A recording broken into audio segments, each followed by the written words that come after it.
స్వచ్ఛ భారత్ కోసం చేయి కలపరా, పరిసరాల పరిశుభ్రత చేసి చూపరా, ఒక్క నీటి బొట్టు ఒడిసి పట్టరా, ఇంకుడు గుంతలు త్రవ్వి బాట చూపరా.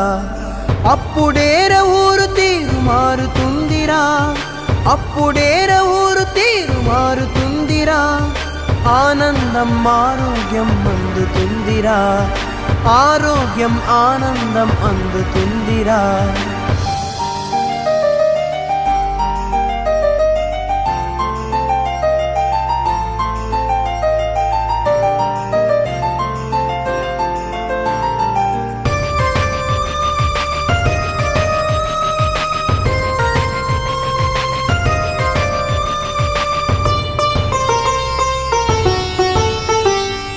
ఆడపడుచు కవమానం ఆరు బయట